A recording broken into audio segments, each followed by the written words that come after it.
At my daughter's engagement party, her fiancé humiliated me with harsh words in a language he assumed no one would understand.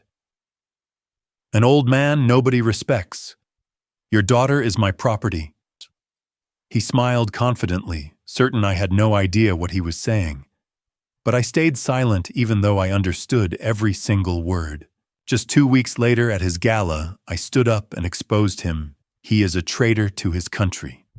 He had no idea he had just dug his own grave. Hello everyone, welcome to our story. Please like, subscribe to the channel, and share in the comments where you are watching from.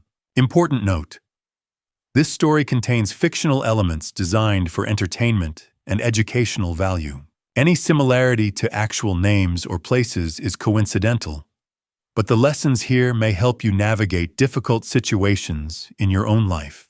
They say a man's honor is all he has. I lost mine 21 years ago. Or at least that's what they told me. The warehouse was cold that night. It always was in early February when winter refused to let go of New Jersey, and the old heating system barely worked. I sat in the cramped security office, a room no bigger than a closet, watching the grainy feed from 4 cameras that covered the loading docks.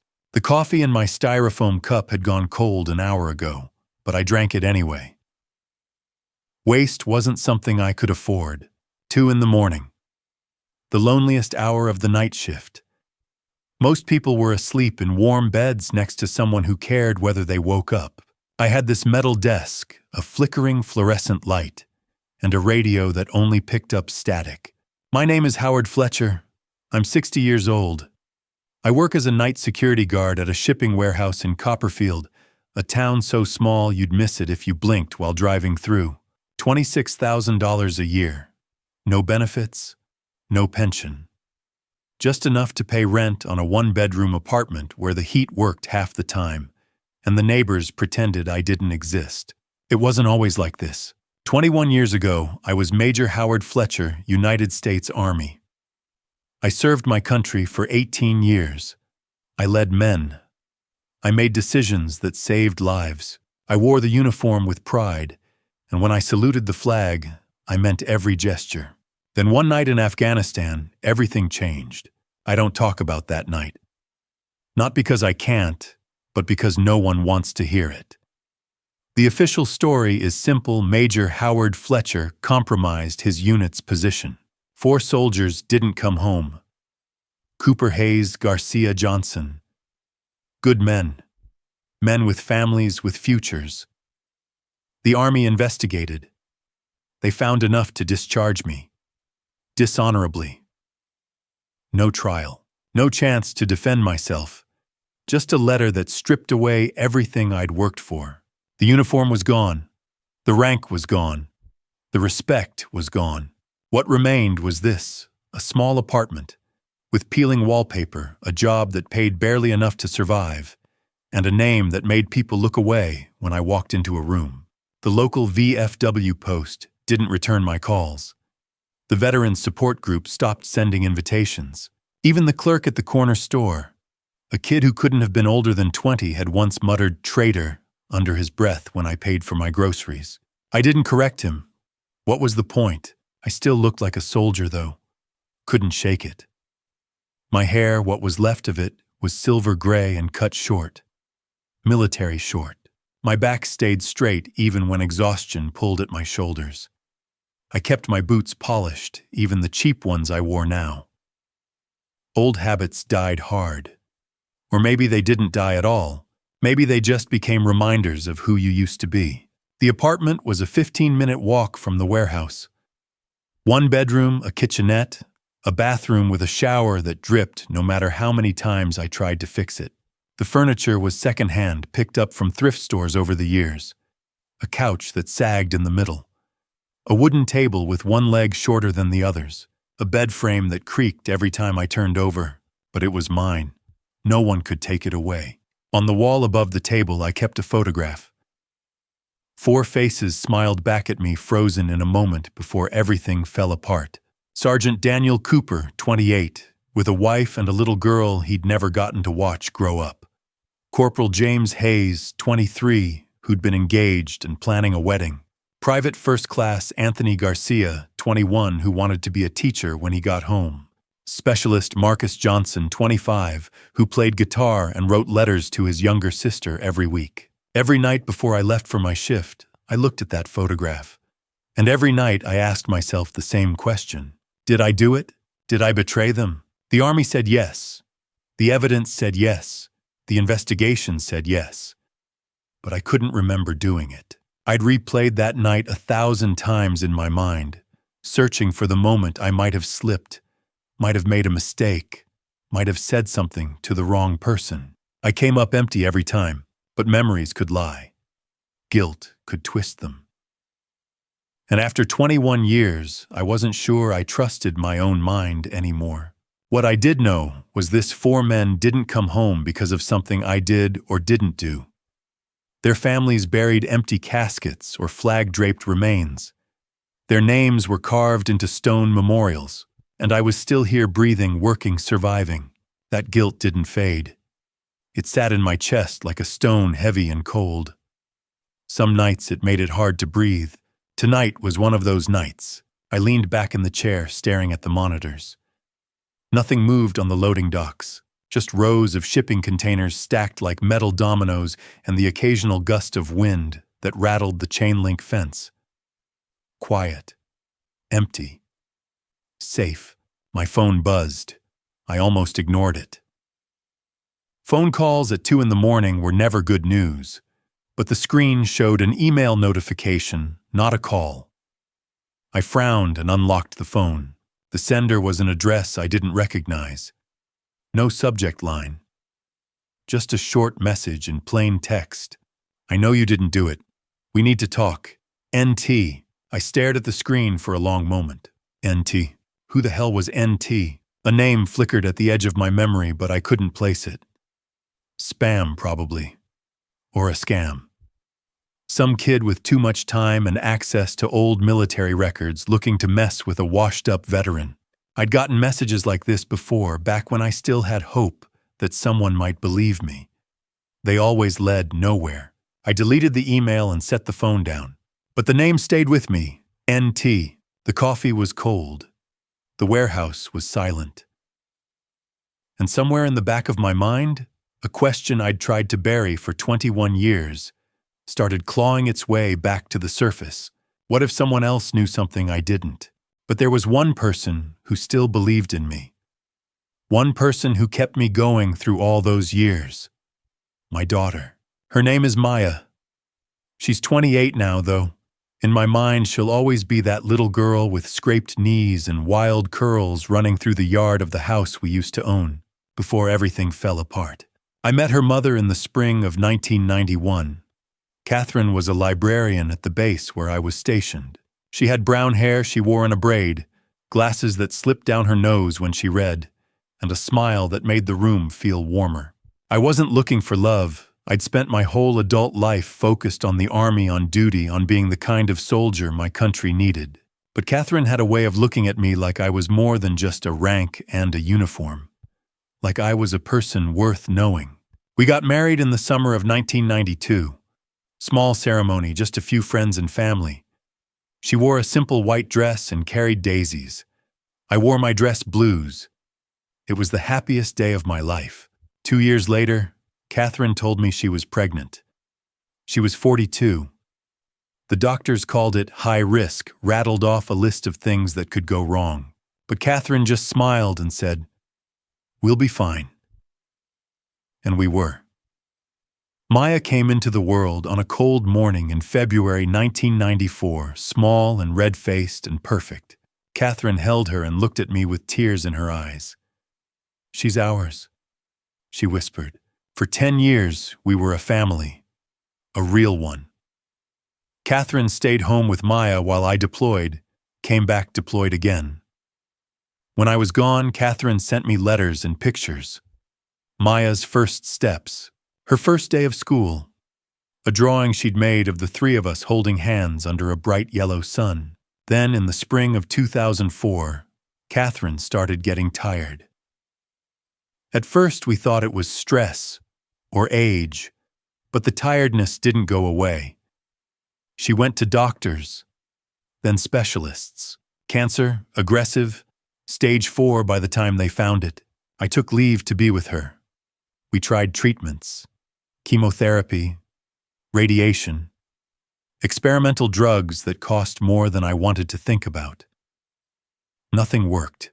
By the end of that year, Catherine was in a hospital bed, pale and thin, her hands cold in mine. Maya was 10. Old enough to understand her mother was dying, but not old enough to understand why. The night before Catherine passed, she held my hand and looked at me with those same warm eyes I'd fallen in love with. Her voice was barely a whisper. "Promise me you'll protect her." No matter what, I promised. I'd have promised her anything. Catherine passed away 2 days before Christmas. The funeral was small. I held Maya's hand the whole time. She didn't cry. She just stared at the casket, silent, like she couldn't believe her mother was really gone. After that, it was just the two of us. Being a single father wasn't easy, but I did my best. I cooked meals that were edible, if not great. I learned how to braid hair by watching YouTube videos. I went to parent-teacher conferences and school plays and soccer games. I made sure Maya knew she was loved, that she mattered, that her mother's absence didn't mean she was alone. And for a while it worked. Maya was a good kid, smart, kind. She had her mother's smile and my stubborn streak. She loved reading just like Catherine. She wanted to be a nurse when she grew up, to help people the way the nurses had tried to help her mom. But then 2011 happened. The scandal, the discharge, the accusations. Overnight, I went from Major Fletcher to the man who'd betrayed his country, and Maya, who was 17 at the time, became the daughter of a traitor. By the time Maya was 18, the whispers had followed us everywhere. Kids at school found out who I was, what I'd been accused of. They started calling her names. Traitor's daughter. Coward's kid. She came home one afternoon with red eyes and tear-streaked cheeks. She tried to hide it, but I saw. I asked her what happened. She shook her head. "Nothing, Dad. I'm fine." But she wasn't fine. I could see it, and I hated myself for it. For being the reason she couldn't have a normal life. For being the shadow she couldn't escape. That guilt never left. It sat next to the guilt I felt about Cooper Hayes Garcia and Johnson. Another weight I couldn't put down. Maya grew up fast after that. She worked hard in school, kept her head down, didn't talk much about her life. She got into nursing school and moved to Hartford when she was 22. She called every few weeks at first, then every few months, then less and less. Now she's 28. She works as a nurse at Hartford Hospital.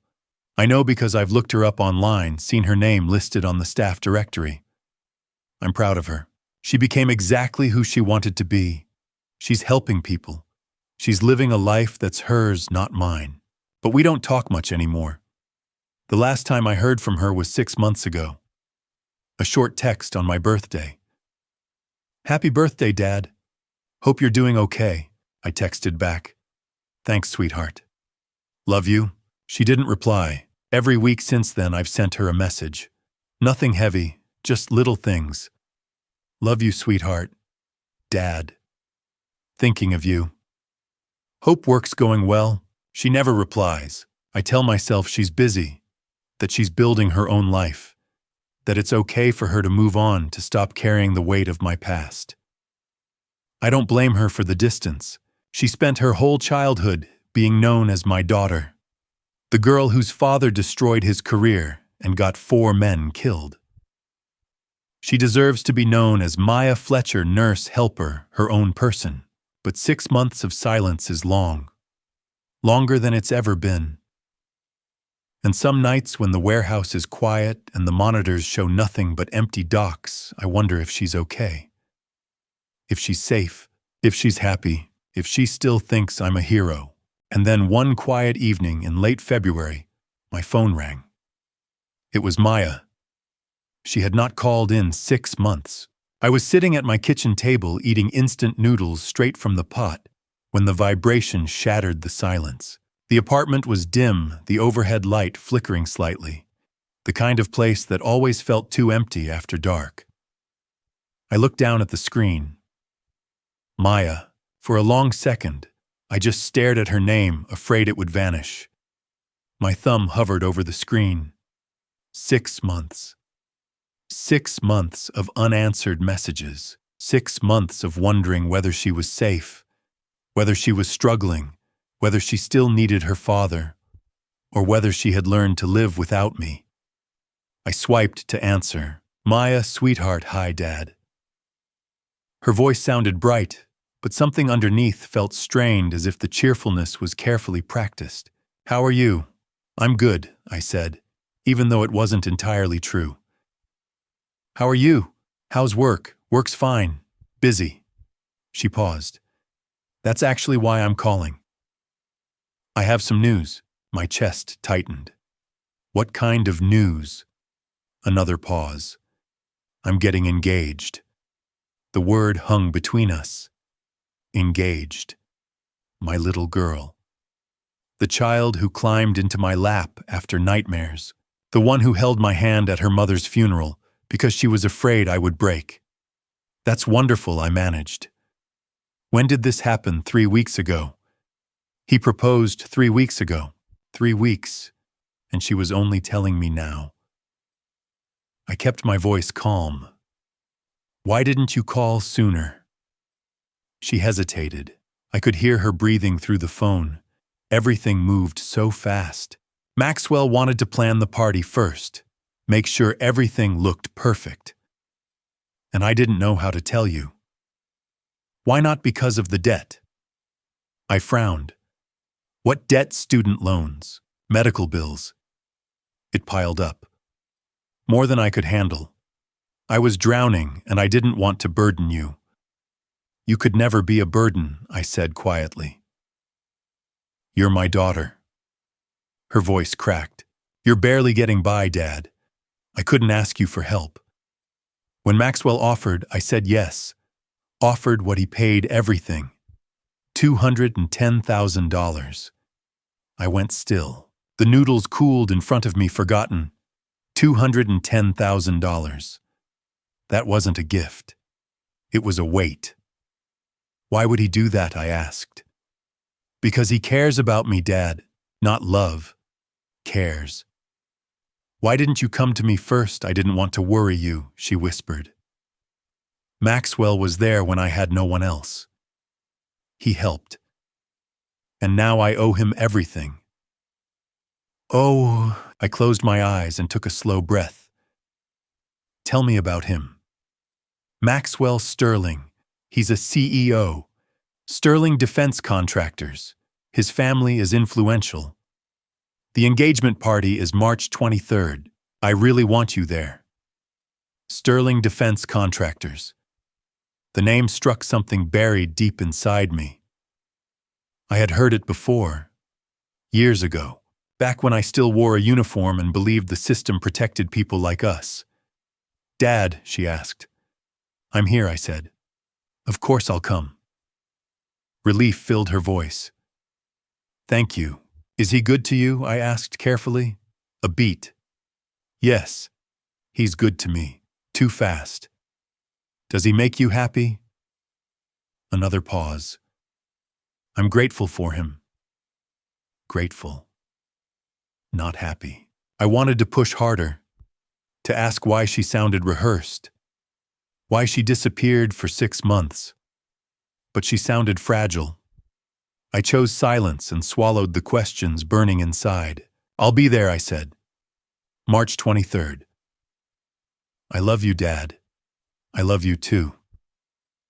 When the call ended, the apartment felt colder, heavier, like something unseen had entered the room. I stared at the phone for a long time, replaying her words in my head. Grateful. Away.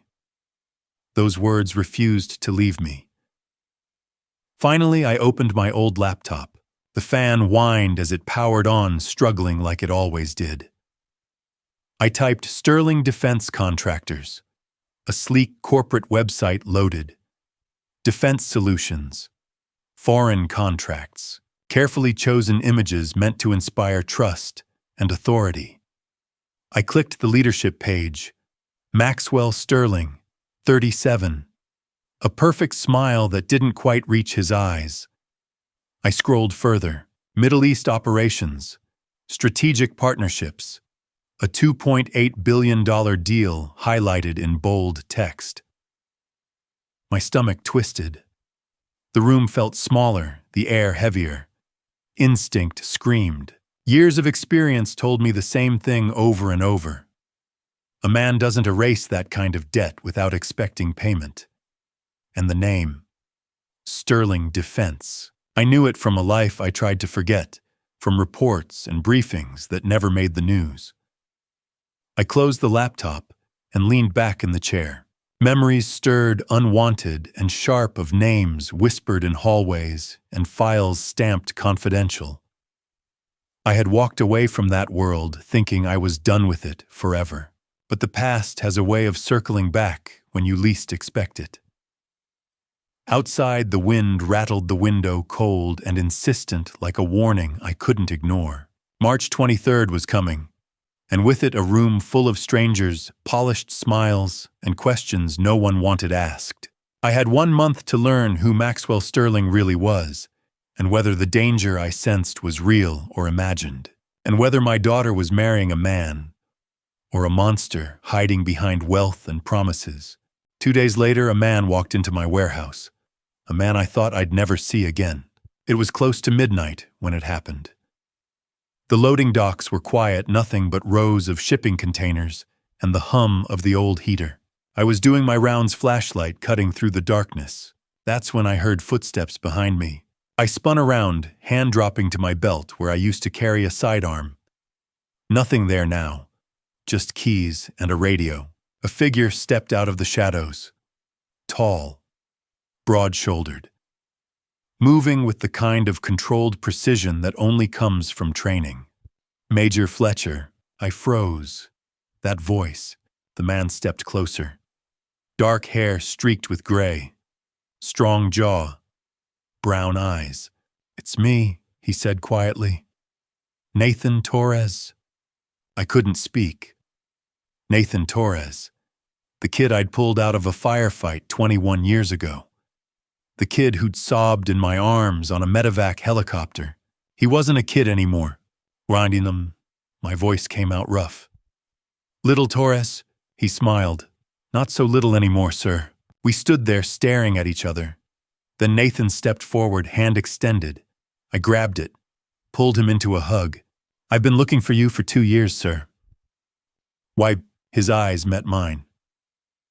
"Because I never stopped believing in you." The moment he said those words, I was back there. Kandahar. October 2001. The desert sun was brutal that day. We were on patrol through a village on the outskirts of the city. Intel said it was clear. Intel was wrong. The first shot came out of nowhere. "Contact it. Take cover." My team scattered. I counted heads. 11. We were supposed to have 12. Torres. I heard him before I saw him. Screaming. 30 meters out, caught in the open. He'd been hit. Leg. He was on the ground trying to crawl. The enemy fire was relentless. Rounds tore through the dirt around him. I didn't think. I just moved. I ran low, zigzagging. Rounds snapped past my head so close I felt the air shift. Someone was yelling at me to get back. I didn't listen. Torres was on his stomach when I reached him, clutching his leg. His face was white with terror. "I'm sorry, sir," I panicked. "Shut up and hold on." I grabbed him by the vest, hauled him onto my shoulders. 200 pounds plus gear. But adrenaline makes you stronger than you are. I started running. 300 meters back to our position. Every step was agony. My lungs burned. Torres was sobbing on my shoulder, begging me to leave him. "Not happening, soldier." Bullets tore past us. One clipped my helmet. Another hit the ground inches from my boot. I kept running. My team laid down covering fire. I could hear them shouting. "Almost there." 50 meters, 40, 30. I stumbled, caught myself, kept going. 20. Hands reached out, grabbed Torres, pulled him down behind cover. I collapsed next to him, gasping. Medevacs inbound. The helicopter came in fast rotors, whipping up dust. We loaded Torres on. He reached for my hand, gripped it hard. I panicked. He choked out. "I'm sorry, sir." I grabbed his face, forced him to look at me. "You did fine, Torres. You're a good soldier. You're going home." The helicopter lifted off. I watched it disappear into the sky. 4 weeks later, my unit was ambushed. The one that ended my career. The one that took Cooper Hayes Garcia and Johnson. Nathan Torres wasn't there. "You saved my life that day, sir." Nathan said, his voice pulling me back to the present. I blinked. The warehouse came into focus. Cold. Dim. "You were a good soldier, Torres. And you were a good commander. That's why I never believed the lie." "What lie?" "The lie that you betrayed your unit." His voice was hard now. "Sir, I never believed it. Not for 1 second." My throat tightened. "Why?" "Because I was there. I saw how you fought. How you carried me through enemy fire. A man who does that doesn't sell out his people." I couldn't speak. When I got home and heard what they were saying about you, I tried to tell them. But no one wanted to listen. The investigation was closed. You were gone. So I kept digging. On my own. For 21 years. And, he looked at me, his expression grim. "I know who really did it." The words hit me like a punch. "What?" "I know who set you up. Who sold out your position. Who got Cooper Hayes Garcia and Johnson killed." My heart pounded. "Who?" Nathan glanced at the door, then back at me. "Not here. It's not safe." He pulled a piece of paper from his pocket. "My office. Tomorrow morning, 9 o'clock. I'll show you everything." I looked down at the address, my hands shaking. "Torres, why are you doing this?" He met my eyes. "Because you saved my life, sir. And because you deserve better than what they did to you." He turned, walked to the door, stopped, looked back. "Now one more thing. The man who did this, he's still out there, still profiting. And he's about to make a very big mistake." Then he was gone. I stood there staring at the paper. Tomorrow, 9 o'clock. 21 years of believing I'd failed. And now someone was telling me I didn't. Tomorrow I would learn the name of the man who destroyed my life. Tomorrow everything would change. The next morning, I drove to Nathan's office. My hands wouldn't stop shaking. After 21 years, I was about to learn what really happened. The address led me to a 3-story building in Newark, the kind of place where small businesses rented cheap office space. I found Nathan's name on the directory. 3rd floor, Torres Investigations Defense Insurance Specialist. I took the stairs. My legs felt heavy. Nathan was waiting. He opened the door before I could knock. "Morning, sir, come in." The office was small but organized. 1 desk, 3 monitors, stacks of folders, and metal cabinets. The walls were covered with certificates and photos. Nathan shaking hands with veterans. Nathan receiving awards. A framed American flag in the corner. "Sit down," Nathan said, gesturing to a chair across from his desk. I sat. He pulled his chair around so we were both facing the monitors. "Sir, what I'm about to show you will change everything." I nodded. My mouth was too dry to speak. Nathan clicked the mouse. The center monitor lit up with a scanned document. An email. Old formatting. The kind from 20 years ago. "This is from October 2001, Nathan said. 3 days before the ambush. I leaned forward reading. The email was from Captain Eric Hale, my second-in-command, sent to an address at Sterling Defense. The subject line read, Kandahar Unit Position. The date was October 12, 2001. Inside the body of the email was a string of GPS coordinates. Numbers I recognized immediately. The exact location of my unit's patrol route. My blood went cold. Eric Hale, I said quietly. He sent our position to Sterling Defense 3 days before the ambush. Yes, sir, Nathan said. And that's not all. He clicked again. Another document appeared. A bank transfer record. The details were laid out in cold, bureaucratic language. $500,000 had moved from Sterling Defense contractors to an offshore account in the Cayman Islands. The account holder was Eric Hale. The date of the transfer was October 15, 2001, just 3 days after the ambush that took my men. $500,000, Nathan said quietly. Paid to Hale the same week your men didn't come home. I stared at the screen. The numbers blurred. There's more, Nathan said gently. He clicked again. An audio file appeared. He pressed play. The sound quality was poor, like it had been recorded through a phone or hidden device. But the voices were clear enough. A young man's voice, confident, entitled. And did you handle the Fletcher situation? An older voice. Hale. I recognized it even after all these years. Yes, the ambush went as planned. 4 didn't make it. Fletcher's taking the blame. Good. My father will be pleased. The war needs to continue. We have contracts to fulfill. What about Fletcher? He's finished. Discharged. No one will believe him. We made sure of that. The recording ended. I sat there frozen. The room was silent except for the hum of the monitors. That's Maxwell Sterling, Nathan said quietly. He was 19 years old when that recording was made. 19. I couldn't speak. My hands were shaking so hard I had to grip the armrests. They set me up. I finally managed. They sold out my unit. They got Cooper, Hayes, Garcia, and Johnson killed. For money. For contracts. Yes, sir. 4 men didn't come home because of a business deal. Nathan didn't answer. He didn't need to. I closed my eyes. Saw their faces. Cooper. Hayes. Garcia. Johnson. Young men. Good men. Men who'd trusted me to keep them safe. And I'd failed them. Not because I'd made a mistake, but because someone had sold them out. Sold me out. For $500,000. I need to sit down, I said, even though I was already sitting.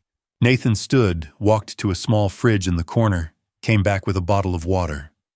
I drank it without tasting it. Sir, Nathan said carefully. There's one more thing. I looked up at him. What? He turned back to the monitor, pulled up a new file. A photo. A man in a suit. Dark hair. Sharp jaw. A practiced smile. The caption beneath read, Maxwell Sterling, CEO, Sterling Defense Contractors. 37 years old now. The kid who ordered that ambush is now running Sterling Defense, Nathan said. He's worth billions. He's made a career off the same wars that destroyed you. I stared at the photo, memorizing the face, the man who'd taken everything from me. And 2 weeks ago, Nathan continued, his voice tight. I found out he's engaged to a woman named Maya Fletcher. The words didn't register at first. They just hung there in the air, meaningless. Then they hit me. What? Your daughter, sir. He's marrying your daughter. I stood up so fast, the chair fell over behind me. No, the engagement party is March 23rd. I confirmed it. Maya Fletcher, nurse, Hartford Hospital. It's her. No, I shook my head. That's not possible. He doesn't even know her. Why would he? But the pieces were already falling into place. The phone call, Maya's voice, the hesitation. The way she'd said Maxwell had helped her. Paid off her debts.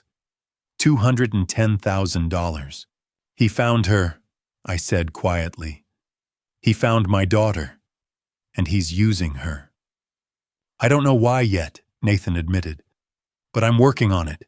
I sank back into the chair, my legs giving out. My head was spinning. Maxwell Sterling. The man who'd destroyed my life. The man who'd gotten 4 of my soldiers killed. The man who'd stolen my career, my reputation, everything I'd worked for. And now he was marrying my daughter. Why, I whispered. Why would he do this? Why her? Nathan shook his head. I don't know, sir. But we're going to find out. I looked at the monitor. At Maxwell Sterling's face. That smile. He knew. He had to know. He knew who Maya was, whose daughter she was. This wasn't a coincidence. This was revenge, or something worse. That night I did not sleep. I sat in my apartment with the lights off, staring at the wall. The same wall I had stared at for 21 years. But everything was different now. I knew who had betrayed me. I knew who had sent my men to their deaths. And I knew that same man was about to marry my daughter, Maxwell Sterling. 19 years old when he orchestrated the ambush. 37 now. CEO of Sterling Defense. A man who built an empire on the bodies of soldiers, on my reputation, on my silence. And now he wanted Maya. I thought about her. The little girl who used to climb into my lap and ask me to read her stories. The teenager who defended me when her classmates called me a traitor. The young woman who became a nurse because she wanted to help people, even when the world had been so cruel to her. She deserved better than this. She deserved better than him. I thought about Catherine, my wife, the woman who believed in me until her last breath. She made me promise to protect Maya no matter what. I had failed so many people in my life. I would not fail her. I would not fail our daughter, and I thought about them. Cooper, Hayes, Garcia, Johnson. 4 men who trusted me. 4 men who followed my orders. 4 men who died because someone sold us out. For 21 years, I had carried their names like stones in my chest. I had believed I was responsible, but I was not. Maxwell Sterling was. And he was still walking free, still profiting, still destroying lives. By the time the sun rose, I had made my decision. I was not going to let this stand. I was not going to let him take my daughter. I was not going to let him get away with what he did. Not anymore. I called Nathan. He answered on the first ring. His voice was steady alert. He had been waiting for me. We met an hour later at his office in Newark. He was already at his desk when I arrived, 3 monitors glowing in front of him, files stacked high on either side. He looked up when I walked in. He did not ask if I had decided. He could see it in my face. I am in, I said. He nodded once. Good. Then we need a plan. He pulled up a chair for me. I sat down. He opened a new file on his computer and turned the screen so I could see. Plan A, he said. The engagement party, March 23rd. Maxwell will invite you on stage. I know he will. Men like him cannot resist the opportunity to humiliate someone in public. And when he does, you will be standing right next to the microphone. Their microphone. The venue has a professional sound system. Everything said on that stage gets recorded automatically. We do not even need to bring our own equipment. I stared at the screen. You want me to get him to confess? On stage in front of 300 people. Nathan shook his head. No. I want you to let him talk. Let him show everyone who he really is. Men like Maxwell cannot help themselves. They always say too much, and when he does, their own sound system will record it. If we get something we can use, we take it to the FBI. We take it to the press. We bury him. It sounded simple, but I knew it would not be. Maxwell Sterling was not stupid. He had gotten away with this for 21 years. What if he does not talk? I asked. Nathan leaned back in his chair. Then we go to Plan B. He pulled up another file. A photograph appeared. A large ballroom, chandeliers, round tables with white linens, a stage at the front with a podium. Gala for veterans, Nathan said. Sterling Defense is hosting it in late April. 500 guests, politicians, generals, defense contractors, and one very important man. He clicked to the next slide. An older man in a suit appeared, silver hair, sharp eyes. Lieutenant General Marcus William Brennan, retired. Served 15 years in Afghanistan and Iraq. Speaks Farsi, hates betrayal more than anything else in the world. And right now, he is the chairman of the Global Defense Investment Fund. He is considering a $480 million investment in sterling defense. I felt something shift in my chest.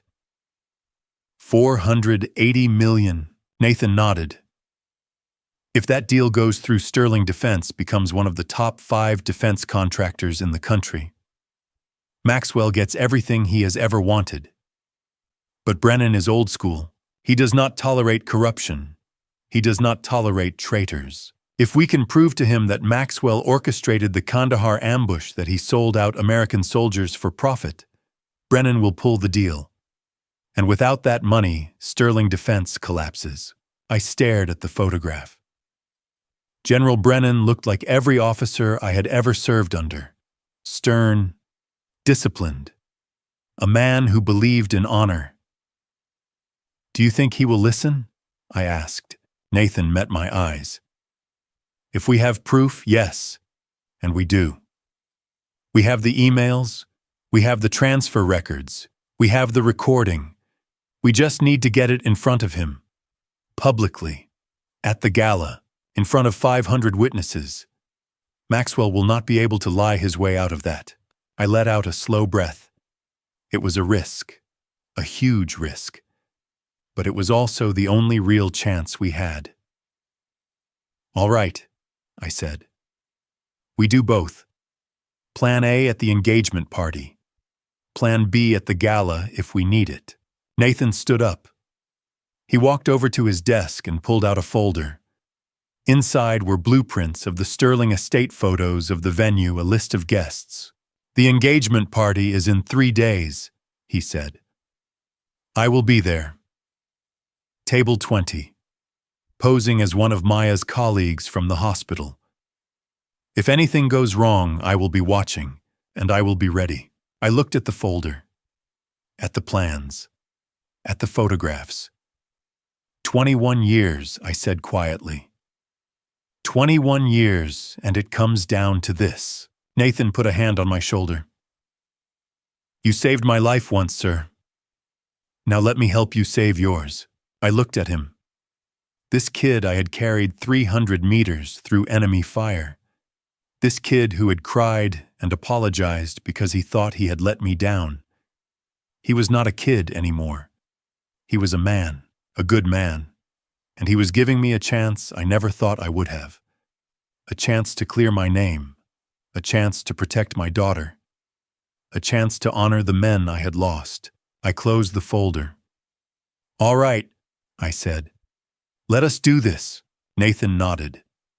And for the first time in 21 years, I felt something I had not felt in a long time. Hope. 3 days before the engagement party, I drove to Hartford to see my daughter. My Honda Civic rattled on the highway, the engine groaning every time I pushed past 60. I had owned that car for 14 years. It was older than some of the recruits I used to train, but it still ran. That was all that mattered. Maya's address led me to a neighborhood I did not belong in. Tree-lined streets, iron gates, houses that looked like they had been pulled from magazines. I parked in front of a modern apartment building, all glass and steel, and sat there for a moment with my hands on the wheel. I had not seen my daughter in 6 months. I had not held her in over a year. And now I was about to walk into her life and tell her that the man she was going to marry was a monster. But I was not ready to do that yet. Not until I knew for certain that she needed saving. Not until I saw it in her eyes. I got out of the car. I walked up to the entrance. I pressed the buzzer for Unit 12. A voice crackled through the intercom. Hello, it was her. My girl. My Maya. Hey, sweetheart, I said quietly. It is Dad. There was a pause, then a gasp. Dad, oh my God. Come up right now. The door buzzed open. I took the elevator to the third floor. The hallway was spotless. White walls, soft lighting, the kind of place where people did not raise their voices or slam doors.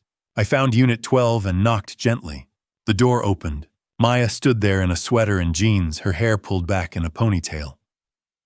She looked thinner than I remembered. Her face was pale. There were dark circles under her eyes, but she smiled when she saw me. A big, bright smile that did not quite reach her eyes. Dad, she said, stepping forward. I did not know you were coming. I pulled her into my arms. She felt so small, so fragile, like I could break her if I held on too tight. I wanted to visit before the big day, I said. She hugged me back. Then she stepped aside and let me in. The apartment was beautiful. Hardwood floors, high ceilings, floor-to-ceiling windows that overlooked the city. There was a leather couch, a glass coffee table, a kitchen with marble countertops. Everything was clean. Everything was expensive. But it felt cold, empty, like a showroom instead of a home. I looked around. There were no photographs of Maya, no pictures of her at work or with friends or from her childhood. There were only photographs of Maxwell. Maxwell in a suit at some charity event. Maxwell shaking hands with a politician. Maxwell standing beside an older couple who I assumed were his parents. The Sterling family. Everywhere I looked, it was Maxwell. Maxwell. Maxwell. Maya gestured to the couch. Sit down, Dad. I will make us some tea. I sat. She disappeared into the kitchen. I heard the clink of mugs, the hiss of the kettle. A few minutes later, she came back with 2 cups of tea and sat down across from me. She was smiling again, but her hands were shaking. So I said carefully, "Tell me about Maxwell." She brightened. "Oh, Dad, he is wonderful. He is so smart, so successful. He treats me really well." I watched her hands. She gripped the mug tightly like she was afraid to let go. "How did you two meet?" 3 years ago, she said. I was working a night shift. There was an emergency patient. Maxwell was visiting his father at the hospital. He helped me with something. We stayed in touch after that. And the debts, she hesitated. I told you. He paid them off. Why would he do that, Maya? Her smile faltered. Because he loves me, Dad. I leaned forward. Do you love him? She opened her mouth, then closed it. She looked down at her tea. She did not answer. Before I could say anything else, her phone buzzed on the table. The screen lit up. Maxwell. Maya flinched. She grabbed the phone immediately and answered. Hi. Yes. Yes, I am at home. My dad. He is here right now. Okay. I will do that. I love you too. She hung up. She looked at me. Her face was pale. He wants to meet you. Tomorrow. At the estate. I nodded slowly, but inside I was putting the pieces together. She had not said I love you first. She had waited for him to say it. Then she had repeated it back, like a script, like something she was supposed to say. Maya, I said quietly. Are you happy? Her eyes filled with tears. She looked away.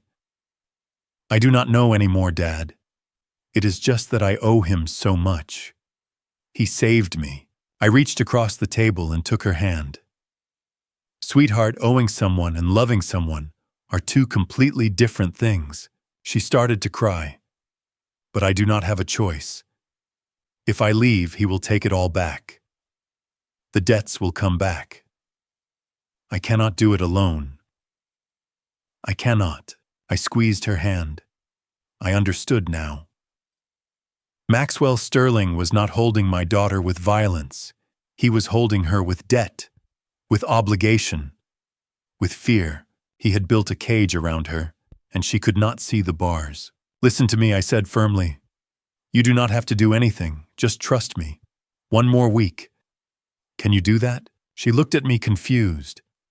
"What do you mean?" "Just trust me," I said. "I promise you, sweetheart. You are going to be free." She did not understand, but she nodded. "Okay, Dad." "Okay." I stood up. I kissed her forehead. "I will see you at the party." She walked me to the door. I looked back at her one more time before I left. She was standing there in the hallway, arms wrapped around herself, looking so small and so lost. But she was not going to be lost for much longer, because I was going to get her out of this, no matter what it cost me. I walked back to my car. I sat in the driver's seat and gripped the steering wheel until my knuckles turned white. I thought about Cooper, Hayes, Garcia, Johnson, 4 men who had trusted me, 4 men who had been betrayed. I had spent 21 years believing I had failed them, but I had not failed them. Someone else had, and that same someone was now doing the exact same thing to my daughter. But not anymore. I started the engine. I pulled out of the parking lot, and as I drove back toward New Jersey, I made a promise. To Maya, to the men I had lost, to myself. Maxwell Sterling was going to pay for what he had done, and my daughter was going to be free. The night of the engagement party arrived. I stood outside the Sterling estate looking up at the lights and the crowd inside. Somewhere in there was the man who had destroyed my life, and I was about to walk into his world. The Sterling estate was located in Greenwich, Connecticut, one of the wealthiest towns in America. I had looked it up before I drove over. The average home price was $3 million. The Sterling property was not average. It sat on 50 acres of manicured lawn surrounded by iron gates and old oak trees. The main house was an English manor, 3 stories of brick and stone with tall windows that glowed like lanterns in the dark. Behind it, a massive white tent had been erected on the back lawn. I could see the glow of chandeliers inside, hear the faint sound of a string quartet playing something classical.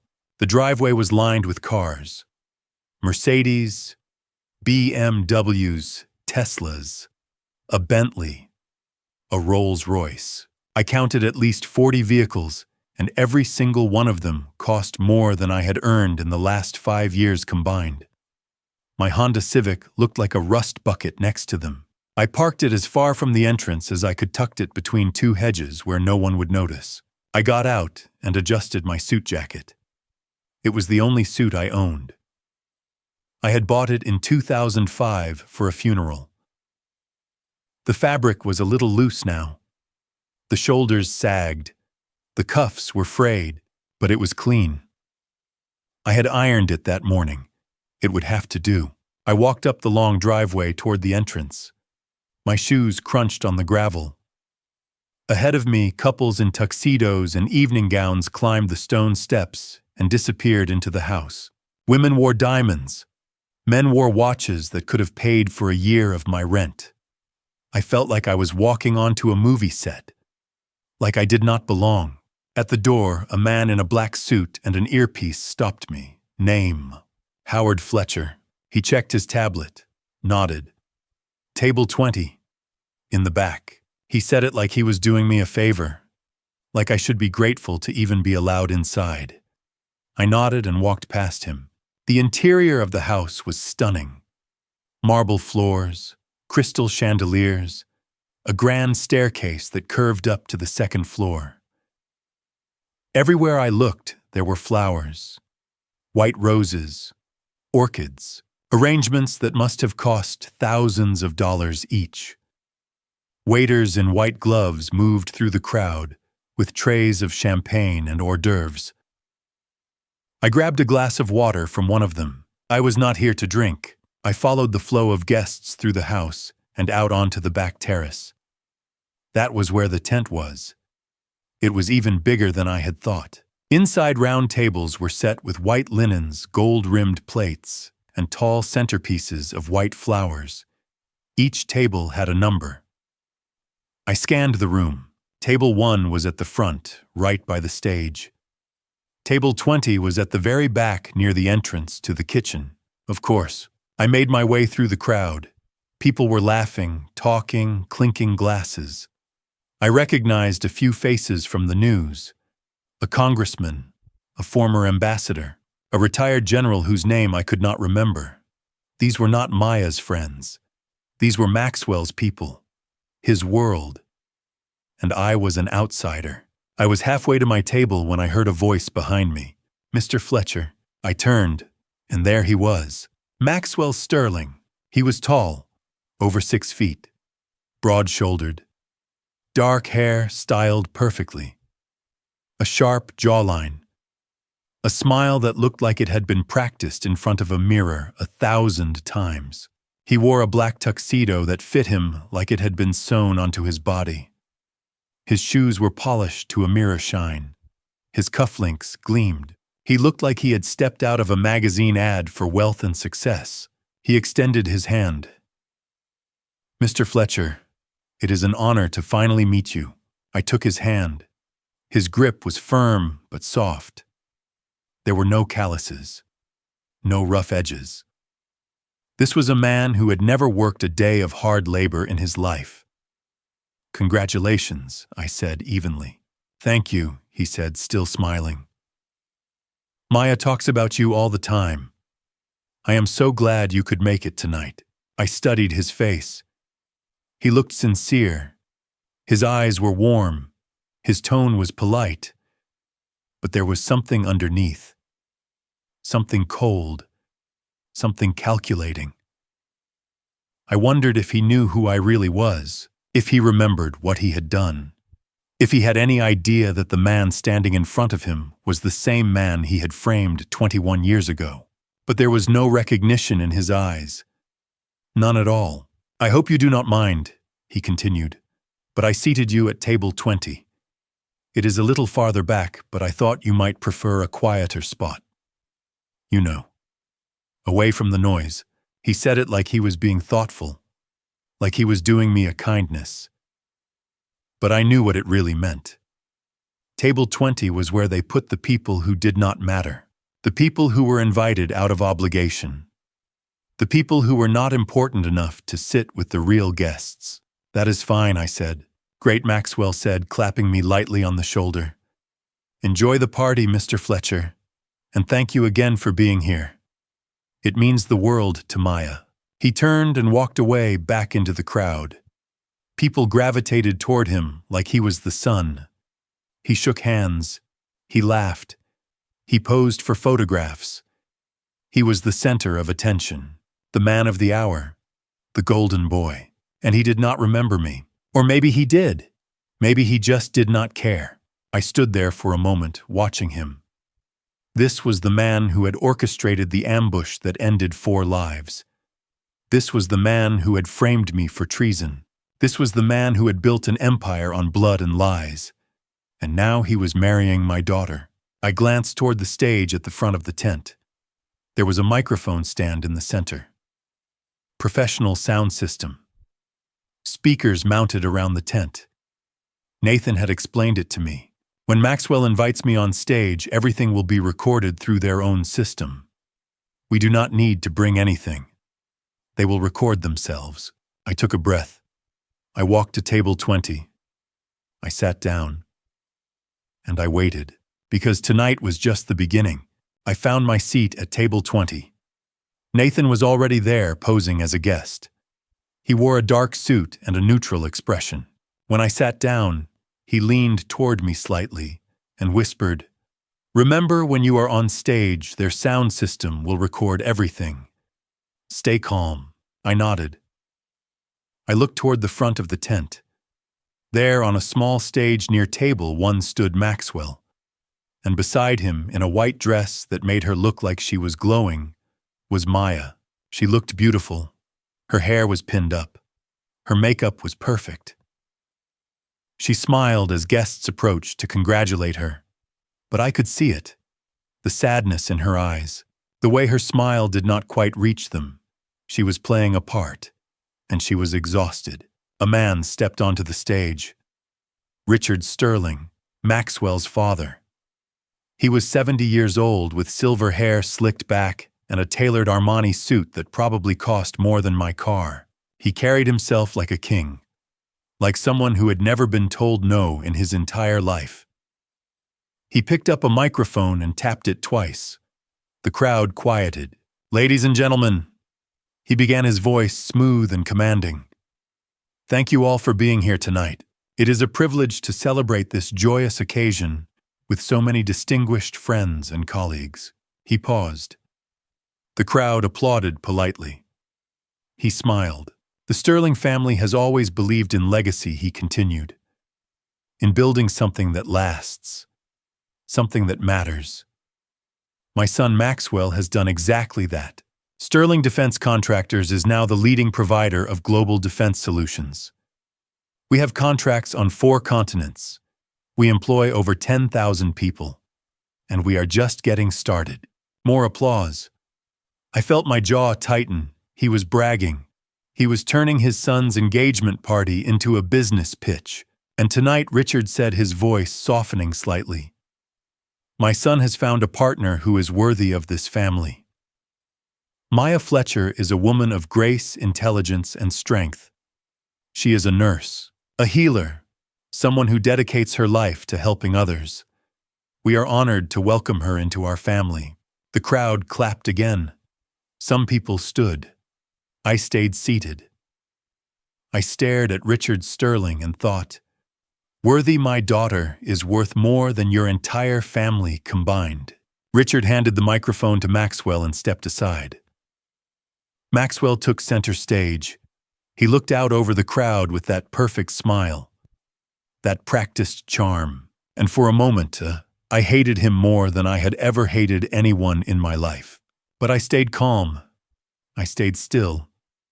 I watched.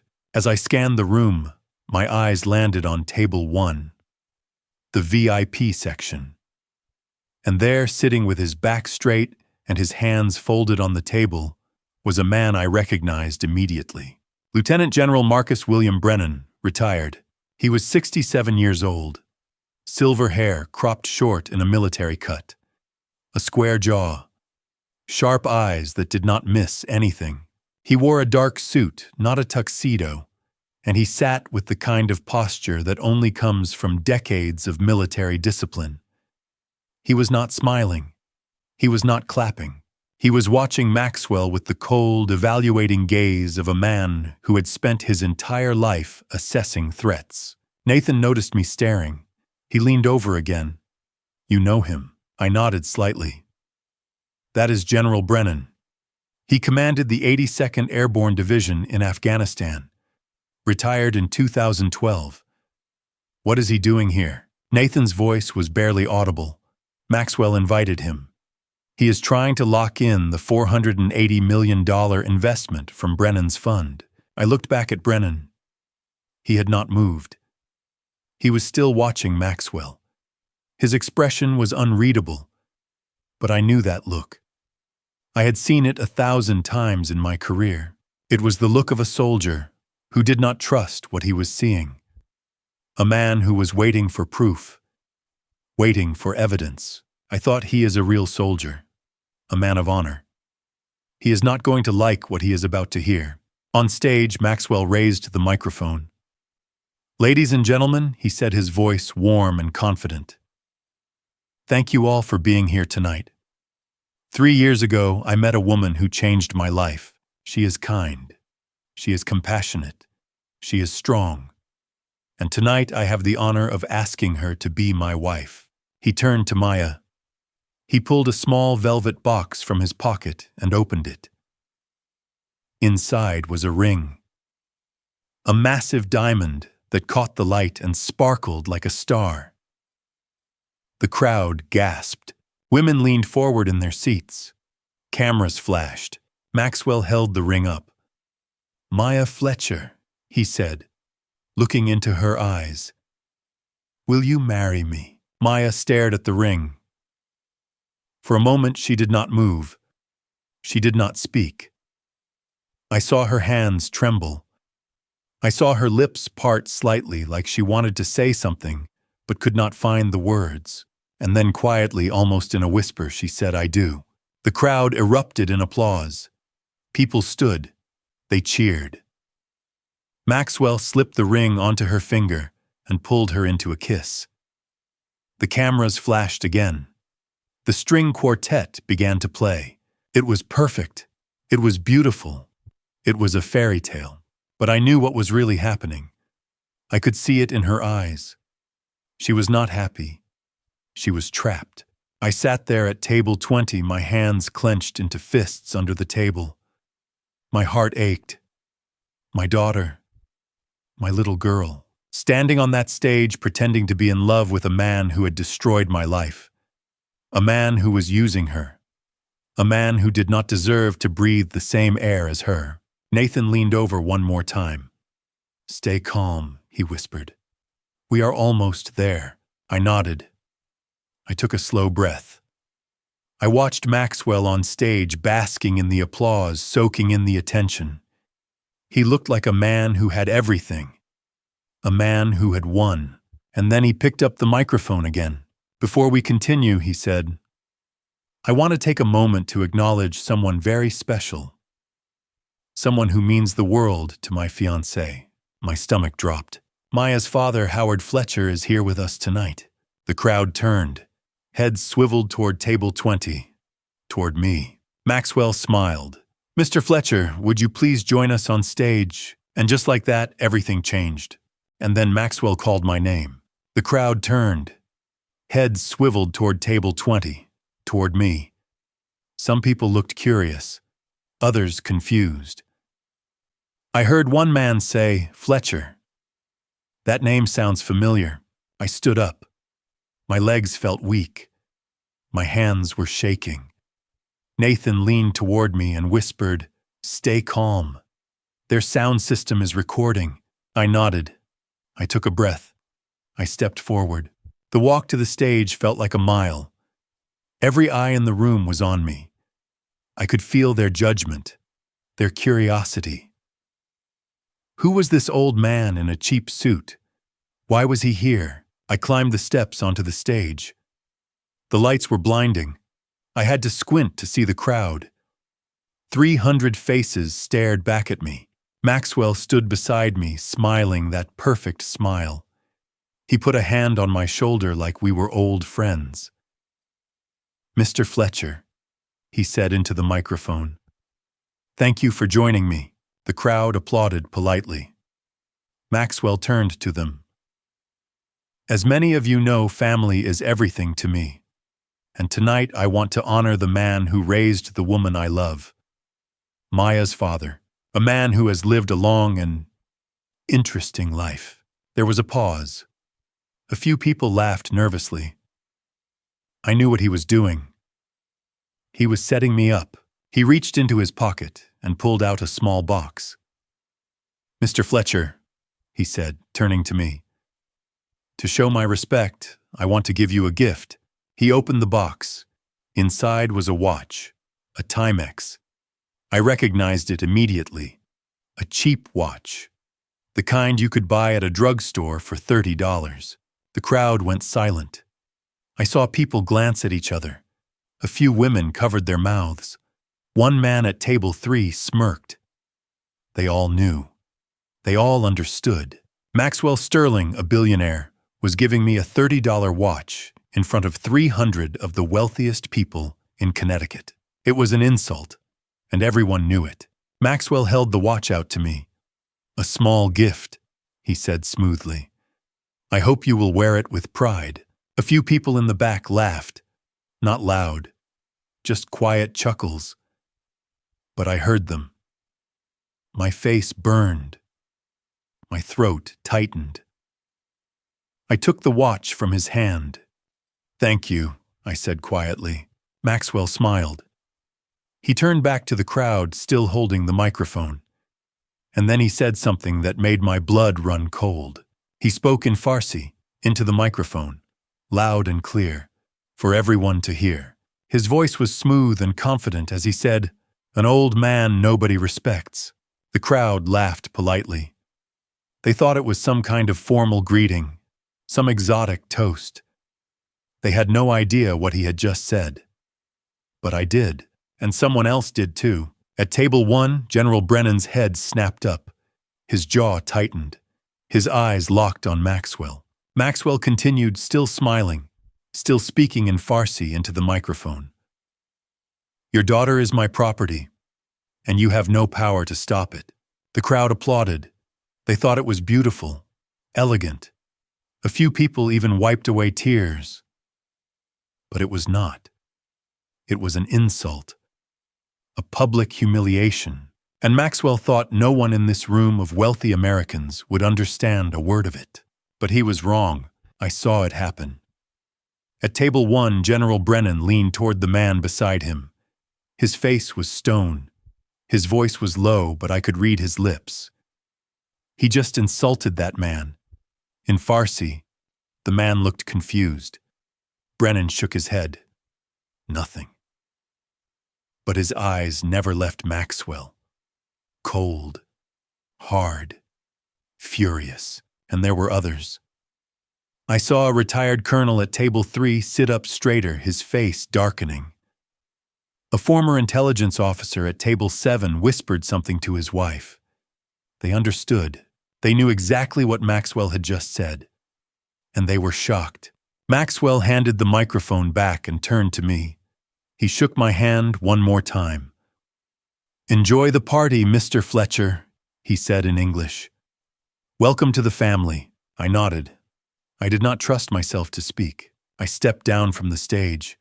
My legs were shaking. My vision was blurred. I walked back to table 20. Nathan was watching me carefully. He gave me a small nod. I sat down. I set the cheap watch on the table. I stared at it. Nathan leaned over. You okay? I nodded. Did the system get it? Every word, he whispered. The venue's audio tech is a veteran. He heard what Maxwell said. He is making us a copy right now. I looked toward the front of the room. Maxwell was back on stage laughing with his father. The crowd was clapping. Everything was perfect. Everything was beautiful, and no one knew what had just happened, except me, and Nathan, and General Brennan, and a handful of veterans scattered throughout the room. Men who had served in Afghanistan, men who spoke Farsi, men who had just witnessed Maxwell Sterling insult a father at his daughter's engagement party in a language he thought no one would understand. At table 1, Lieutenant General Marcus Brennan sat perfectly still. His jaw was tight. His eyes were locked on Maxwell. The woman beside him leaned over. Did he just say something inappropriate? She asked quietly. Brennan nodded once. Yes, he did. She looked shocked. In front of everyone, Brennan's voice was ice. He thinks we do not understand. He thinks he is untouchable. Nathan tapped my arm. We should go. We have what we need. I stood up. I took one last look at the stage, at Maxwell, at Maya, at the crowd, and then I turned and walked out of the tent. Nathan followed close behind. We did not run. We walked calmly through the house, past the security guard, down the driveway to the parking lot. I got into my car. Nathan got into his van, and as I started the engine, I pulled out my phone. Nathan had already sent me a text. Audio file secured. Venue tech confirmed. Brennan heard everything. I stared at the message. We had it. Maxwell had buried himself in front of 300 witnesses on a recording system he paid for, in a language he thought no one would understand. We had everything. The next day, I met Nathan at his office in Newark. It was early. The sun was just rising. I had not slept. I could not stop thinking about what Maxwell had said on that stage. Your daughter is my property. The words played over and over in my head like a broken record. But now, sitting across from Nathan in his small office, I had to focus. We had evidence. We had a plan. We just had to execute it. Nathan pulled up the audio file on his laptop. He pressed play. The sound of the engagement party filled the room. Applause, laughter, the string quartet. And then Maxwell's voice. Loud, clear, arrogant, speaking in Farsi into the microphone for 300 people to hear. An old man nobody respects. A pause. Then, your daughter is my property, and you have no power to stop it. Nathan paused the recording. He looked at me. Perfect. He admitted Maya is his property. That is evidence of psychological manipulation, coercion, control. I nodded. I had already written out the English translation word for word. Nathan typed it into a document. We needed everything documented. Every sentence. Every word. Nathan leaned back in his chair. This is good, he said. But it is not enough. I looked at him. What do you mean? He sighed. The emails from 2001. The wire transfers. The recording of Maxwell and Eric Hale. All of that is solid. But it is old. 21 years old. Defense attorneys will argue that it is outdated. Juries like fresh evidence. Something that proves Maxwell is still dangerous right now. I thought for a moment. What about the Brennan deal? Nathan's eyes lit up. Exactly. He turned to his computer and pulled up a new file. This is what I have been working on for the past 6 months. Sterling Defense is negotiating a $2.8 billion arms contract with a sanctioned country, Iran. My stomach tightened. Iran, Nathan nodded. They are doing it through shell companies, offshore accounts, false documentation. If the deal goes through, it is a federal crime, violation of international sanctions, conspiracy to commit fraud, arms trafficking. Maxwell could go to prison for 20 years. Then why has not anyone stopped him? Because no one has proof, Nathan said. The FBI has been investigating Sterling Defense for 2 years, but they cannot prove Maxwell is personally involved. They need a smoking gun, a confession, something that ties him directly to the deal. I stared at the screen. And you think we can get that at the gala? Nathan smiled. I think if we expose him publicly in front of 500 people, including General Brennan, he will panic. And panicked men say things they should not. I nodded slowly. All right. So what is the next step? Nathan picked up his phone. We call the FBI. 3 days later, Nathan and I sat in a conference room at the FBI field office in Newark. The room was cold, sterile, gray walls, a long table, no windows. Across from us sat Special Agent Robert Hayes.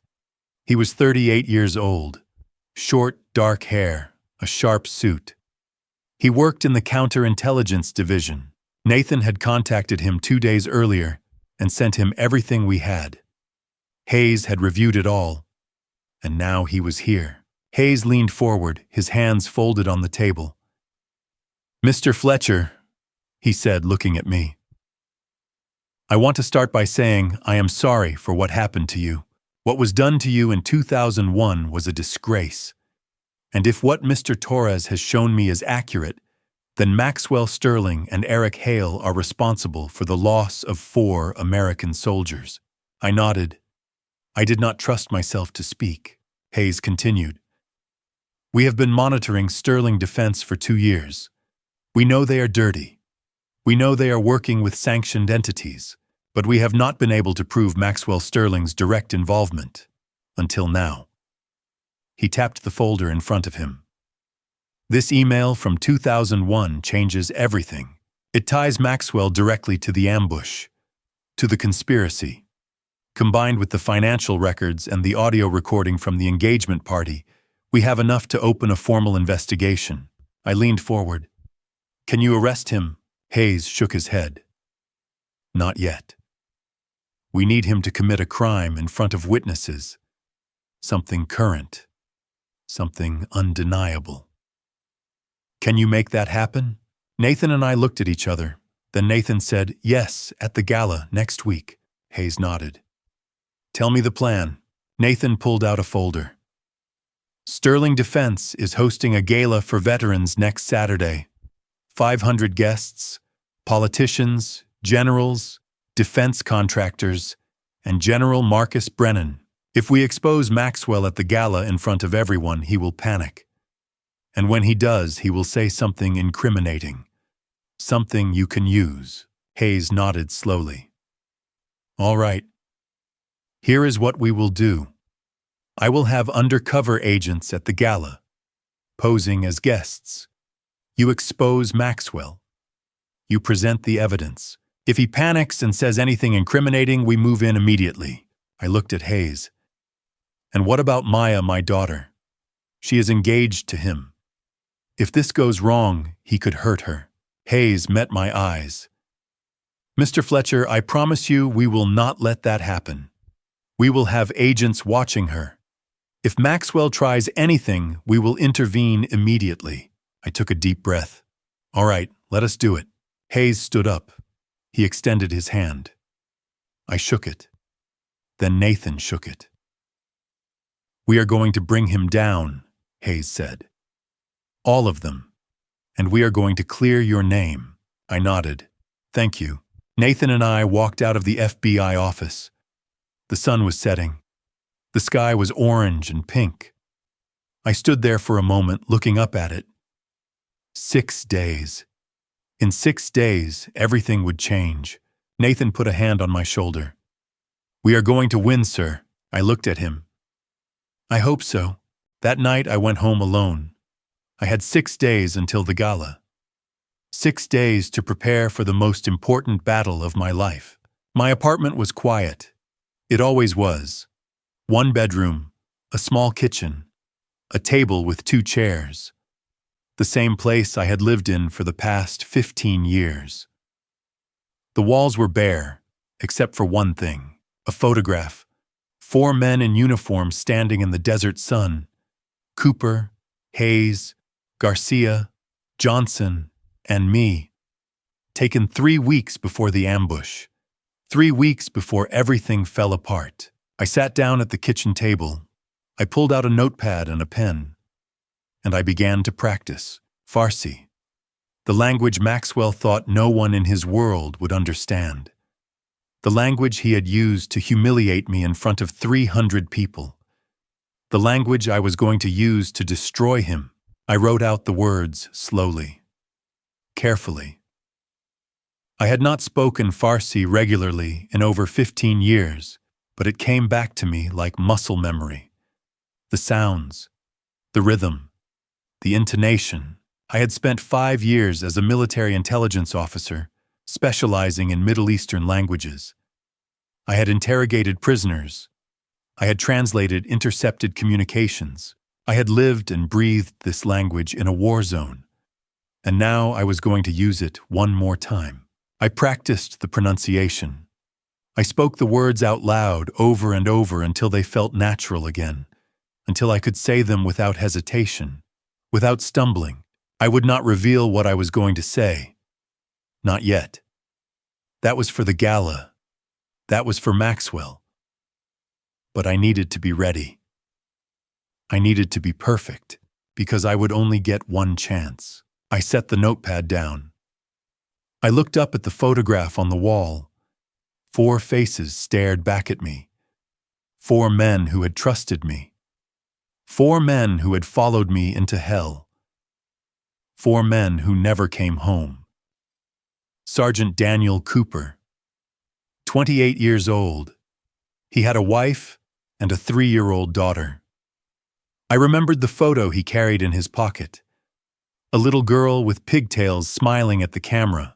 He used to say, "This is why I am here. This is what I am fighting for." When he was lost in the ambush, his daughter was too young to remember him. Corporal James Hayes, 23 years old. He had just gotten engaged 2 months before the deployment. He used to talk about the wedding he was planning, about the house he was going to buy, about the life he was going to build. When I heard he was gone, I thought about the woman who would never walk down the aisle, the ring that would never be worn, the future that would never happen. Private First Class Anthony Garcia, 21 years old. He wanted to be a teacher when he got out of the army. He used to carry books with him everywhere. History, literature, science. He would read them in the barracks late at night, long after everyone else had gone to sleep. He had dreams. Big dreams. And they all ended in a dusty valley in Afghanistan because someone sold us out. Specialist Marcus Johnson, 25 years old. He played guitar. He was good too. He used to play for us at night when we were off duty. Country songs, folk songs, songs that reminded us of home. He had a girlfriend back in Texas. They had been together since high school. He wrote her letters every week. Long letters. Pages and pages. When he was lost, I wondered if she kept those letters, if she still read them, if she could still hear his voice when she looked at the words. 4 men, 4 lives, 4 families who would never be whole again.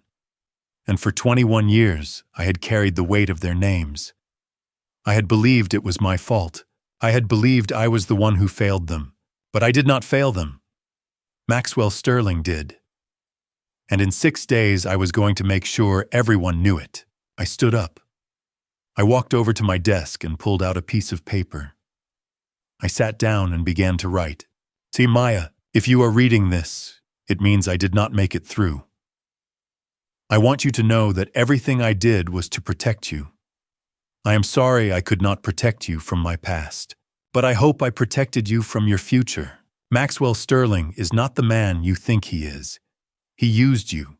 He manipulated you. He turned you into a weapon against me, and I do not blame you for that. I blame him. Please know that I love you more than anything in this world. You are the only thing that kept me going all these years. You are the only reason I survived. Be strong, sweetheart. Be free. And do not let anyone ever make you feel like you are not enough. Because you are. You always have been. Love, Dad. I folded the letter. I put it in an envelope. I wrote Maya's name on the front. And then I placed it in the top drawer of my desk. I did not plan on mailing it. I did not plan on her ever reading it. But if something went wrong, if the plan failed, if Maxwell won, then at least she would know. At least she would understand. I stood up. I walked to the bathroom. I looked at myself in the mirror. My hair was gray. My face was lined.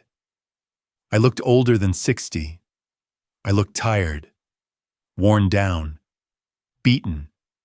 But my eyes were clear. My jaw was set. My hands were steady. I thought about the stage, about the microphone, about the moment when I would stand in front of 500 people and speak the words I had been practicing, the words that would end this, the words that would bring Maxwell Sterling to his knees. I whispered to my reflection. It all ends next week. I turned off the light. I went to bed. And for the first time in 21 years, I slept soundly. Because I knew what I had to do. And I knew I was ready. The night before the gala, Nathan came to my apartment. It was late. The sun had already set. The streetlights outside cast long shadows across the floor. I heard the knock on the door and opened it. Nathan stood there with a small black USB drive in his hand. I have everything, he said. I stepped aside. He walked in. We sat down at the kitchen table. The same table where I had been practicing Farsi for the past 6 days. Nathan set the USB drive on the table between us. He opened his laptop and plugged it in, the screen filled with files, dozens of them, emails, wire transfers, audio recordings, photographs, documents, everything we had collected over the past 6 months, everything that proved Maxwell Sterling was a traitor, a murderer, a man who had built an empire on blood and lies. Nathan clicked through the files one by one. This is the email from 2001. GPS coordinates of your unit. Sent from Captain Eric Hale to Maxwell Sterling 3 days before the ambush. This is the wire transfer. $500,000. From Sterling Defense to an offshore account in the Cayman Islands. Deposited 3 days after the ambush. This is the recording from the engagement party. Maxwell speaking in Farsi, insulting you, claiming Maya as his property. He paused. He looked at me. We have everything, sir. Everything we need to bury him. I nodded. I stared at the screen. 21 years of my life condensed into a few gigabytes of data. 21 years of pain, of shame, of silence. All of it was right there, on a USB drive no bigger than my thumb. Nathan leaned back in his chair. He looked at me carefully. Sir, can I ask you something? Go ahead. Are you sure about this? If we fail, they will destroy you all over again. They will say you are lying. They will say you are desperate. They will drag your name through the mud worse than they already have. I let out a slow breath. Nathan, I have been destroyed for 21 years. I do not have anything left to lose. You have Maya. I looked at him. That is exactly why I have to do this. Nathan was silent for a moment. Then he nodded. I understand. We sat there in silence. The laptop screen glowed between us. Outside, I could hear the faint sound of traffic, of people going about their lives, people who had no idea what was about to happen tomorrow. Nathan broke the silence. Sir, can I ask you something else? Sure. Why did you never tell anyone you spoke Farsi? I smiled. It was a sad smile, a tired smile. Because the people who framed me did not know, and I wanted to keep it that way. Why? I leaned forward. I looked him in the eye. Languages are weapons, Nathan. You never reveal your weapons until you are ready to use them. Nathan stared at me. He did not say anything for a moment. Then he smiled. And tomorrow, I said quietly, I use my weapon. Nathan nodded. He closed the laptop. He unplugged the USB drive and handed it to me. Keep this safe. Tomorrow we are going to need it. I took the drive. I held it in my hand. It was so small, so light. But it carried the weight of 4 lives, 4 families, 21 years of injustice. And tomorrow it was going to carry the truth. Nathan stood up. He walked toward the door. Then he stopped. He turned back to me. Tomorrow we are going to get your honor back, sir. I stood up. I walked over to him. Tomorrow we are going to tell everyone what really happened. Nathan extended his hand. I shook it. His grip was firm, strong. It has been an honor serving with you, sir. I looked at him. This kid I had carried through enemy fire. This kid who had grown into a man. A good man. A man who believed in justice. The honor is mine, Torres. Nathan nodded. He turned and walked out the door. I watched him go. I stood there in the doorway for a moment, listening to the sound of his footsteps fading down the hallway. Then I closed the door. I walked back to the kitchen table. I sat down. I looked at the USB drive in my hand. So small. So insignificant. But tomorrow it was going to change everything. I thought about the gala, about the stage, about the 500 people who would be there. Politicians, generals, defense contractors, and General Brennan, the man who held Maxwell's future in his hands. I thought about Maxwell, about the way he had looked at me on that stage at the engagement party, the way he had smiled, the way he had thought he was untouchable, the way he had insulted me in a language he thought no one would understand. But I understood. And tomorrow, everyone else would understand too. I thought about Maya, about the way she had looked in that white dress, about the way she had whispered, "I do." She was still trapped, still under his control. But not for much longer. Tomorrow I was going to set her free. I stood up. I walked to my bedroom. I opened the closet. Hanging there in a plastic garment bag was my old army dress uniform. I had not worn it in over 20 years. I had not been allowed to. When they dishonorably discharged me, they took away my right to wear it. But tomorrow I was going to wear it anyway. Because tomorrow I was going to take back what they stole from me. I pulled the uniform out. I laid it on the bed. The dark blue jacket, the pressed pants, the ribbons, the insignia. It still fit. I had tried it on a few days ago just to be sure. I sat down on the edge of the bed. I looked at the uniform. I thought about the last time I had worn it. It was at a ceremony in Kandahar, a promotion ceremony. I had just been promoted to major. I remembered standing on that stage, saluting the flag, taking the oath. I remembered feeling proud, honored. And then 3 weeks later, it was all gone. But tomorrow I was going to get it back. All of it. My honor. My name. My life. I lay down on the bed. I closed my eyes. And I thought, no. We are not going to fail. Not this time. 21 years. It all ends tomorrow. The night of the gala arrived. I stood in front of the mirror in my apartment one last time. I was wearing my old army dress uniform, the dark blue jacket, the pressed pants, the ribbons on my chest, the insignia on my shoulders. I had not worn this uniform in 21 years. I had not been allowed to. But tonight I was wearing it anyway. Because tonight I was taking back what they had stolen from me. I looked at myself in the mirror. I looked older, grayer. But I stood straighter than I had in years. I looked like a soldier again. And tonight I was going to fight like one. I picked up the USB drive from the table. I slipped it into my pocket, and then I walked out the door. The gala was being held at the Sterling Memorial Hall in Bridgeport, Connecticut. It was a massive building, old and grand, built in Gothic Revival style.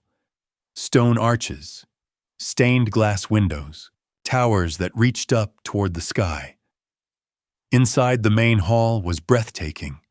The ceiling was 40 feet high, lined with enormous crystal chandeliers that cast a golden glow over everything. At the far end of the hall was a stage with a podium at the center and a massive LED screen behind it 20 feet wide. 500 guests filled the room. Round tables covered in white linens, gold-rimmed plates, tall centerpieces of red, white, and blue flowers. Everyone was dressed in their finest. Tuxedos, evening gowns, military dress uniforms covered in medals and ribbons. These were generals, politicians, defense contractors, journalists, the most powerful people in the country. And they were all here to celebrate Maxwell Sterling. I scanned the room. Table 1 was at the front, right by the stage. Lieutenant General Marcus Brennan sat there ramrod straight in his uniform, 3 stars on his shoulders. Beside him sat Richard and Eleanor Sterling. Maxwell sat at the head of the table in a Brioni suit, and beside him in a pale blue dress was Maya. She looked beautiful, but she looked tired, exhausted. Table 20 was at the back. Nathan was already there, dressed in a dark suit, looking like just another guest. I walked toward him. As I did, people turned to look at me. Whispers followed me across the room. Is that Fletcher? The one from the Kandahar incident? Why is he wearing his uniform? I ignored them. I kept my head high. I reached table 20 and sat down. Nathan leaned toward me. Ready? I nodded. Ready? The lights dimmed. The crowd quieted. Maxwell stood up and walked onto the stage. He picked up the microphone. His smile was perfect. His voice was smooth and confident. "Ladies and gentlemen," he said, "thank you all for joining us tonight. It is an honor to host this gala in support of our veterans. Tonight, we celebrate them.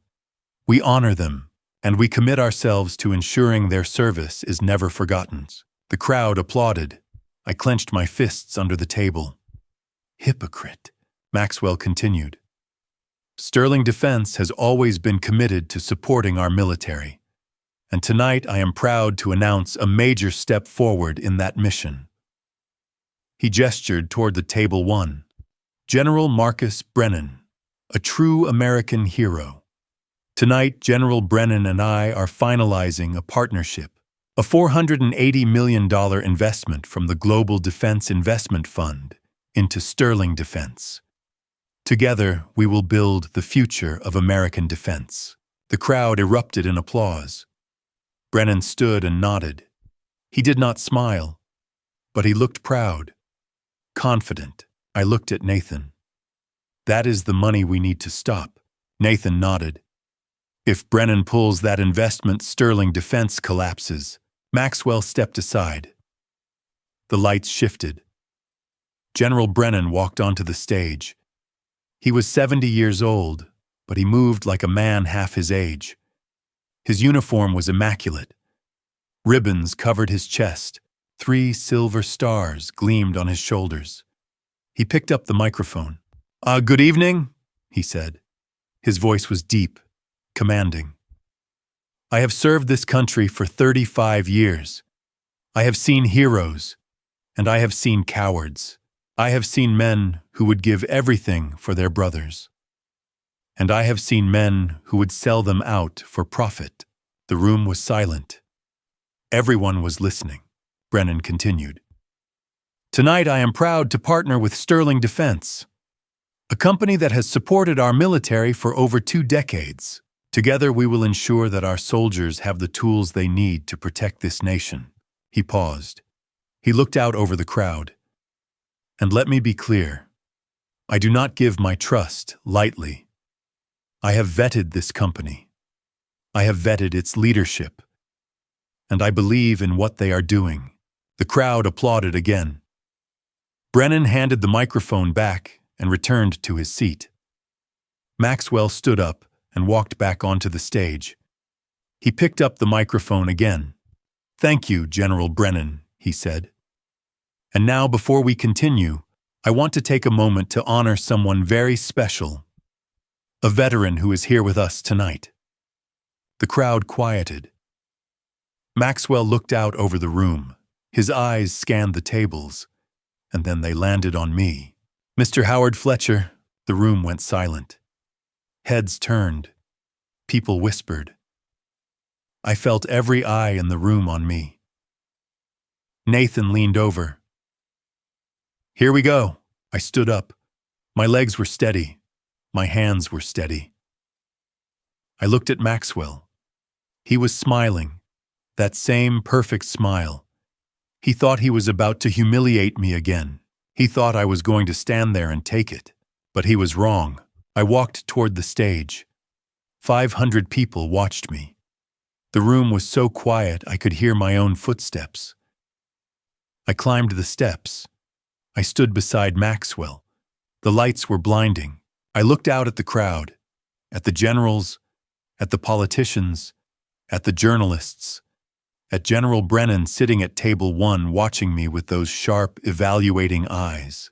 And then I looked at Maxwell. He handed me the microphone. His smile never wavered. He leaned toward me and whispered just loud enough for me to hear. "Welcome back, Mr. Fletcher. Let us see if you have anything to say this time." I took the microphone. I looked out at the crowd, and I spoke. "Imagine you were standing on that stage facing the man who destroyed your life 21 years ago. What would you do? Would you stay silent, or would you speak? Share your thoughts in the comments below, and make sure to subscribe so you do not miss how this ends. One more thing, the next part contains dramatized elements that may not reflect exact events. If you prefer to stop here, feel free to close the video now. I walked onto the stage. 500 pairs of eyes followed me. The lights were blinding, but I could feel their curiosity, their judgment, their confusion. Who was this old man in uniform? Maxwell stood beside me, smiling that perfect smile. He pulled out a cheap plastic plaque and held it up. "Mr. Fletcher," he said into the microphone, his voice smooth and condescending, "I want to present you with this small token of appreciation for your service." Quiet laughter rippled through the crowd. They knew this was humiliation disguised as honor. I took the plaque. It was lighter than the cheap watch he'd given me at the engagement party. It meant even less. "Thank you," I said quietly. Maxwell leaned close, the microphone angled away. Then he spoke in Farsi, quiet and arrogant. "An old man nobody respects." He paused. "Your daughter is my property." The crowd smiled and clapped politely, thinking this was a touching moment. But it wasn't. It was an insult. Maxwell thought no one would ever know, but someone did. At table 1, General Marcus Brennan sat up straighter. His jaw tightened. His eyes locked on Maxwell. I saw his lips move, repeating the words. He understood. He spoke Farsi. He had heard everything. Maxwell straightened up and turned back to the crowd, still smiling. He thought he had won. He started walking away from me. But I wasn't done. I stood there for 3 seconds. Silent. Still. Then I spoke in Farsi, loud and clear into the microphone. "I understand your language, and I understand the truth." Maxwell froze. His shoulders went rigid. He turned around slowly, his face pale, his smile gone. He stared at me like he'd seen a ghost. The crowd went silent. Confused. They didn't understand my words, but they could see it in Maxwell's face. They could feel it in the air. I continued in Farsi, still loud and clear. "You are a thief. You are a traitor." At table 1, General Brennan stood up, his fists clenched. He understood every word. Maxwell took a step toward me, his voice shaking. What are you doing?" I looked out at the crowd. 500 people. Generals, politicians, journalists, defense contractors. All staring at me, waiting. I took a breath and switched to English. "Ladies and gentlemen," I said, my voice echoing through the hall. "For those who don't speak Farsi, let me translate what this man just said to me." I turned to face them. Maxwell stood frozen behind me, his face white as a sheet. I held the microphone firmly. "This man called me an old man nobody respects. He said my daughter is his property. He said this in Farsi because he thought I didn't understand. Because he thought no one here would understand. But he was wrong." The crowd erupted in whispers. At table 1, Maya stood up, her hand over her mouth, staring at Maxwell like she didn't recognize him. "My name is Howard Fletcher. 21 years ago, I was a major in the United States Army. I served in Afghanistan. Then my unit was ambushed. 4 soldiers were lost. I was accused of betraying them, of leaking our position to the enemy. I was dishonorably discharged. My life was destroyed. For 21 years, I carried the weight of their losses. For 21 years, I believed I was responsible." I pointed at Maxwell. "But I wasn't responsible. He was." At table 20, Nathan stood up. He opened his laptop and plugged in the USB drive. Behind me, the massive LED screen lit up with evidence. The first image, an email dated October 9, 2001 from Captain Eric Hale to Maxwell Sterling at Sterling Defense Contractors. Subject unit position Kandahar. The body contained GPS coordinates, my unit's coordinates. Sent 3 days before the ambush. The crowd gasped. Journalists snapped photos. Cameras flashed. The next image, a wire transfer. $500,000 from Sterling Defense Contractors to an offshore account in the Cayman Islands.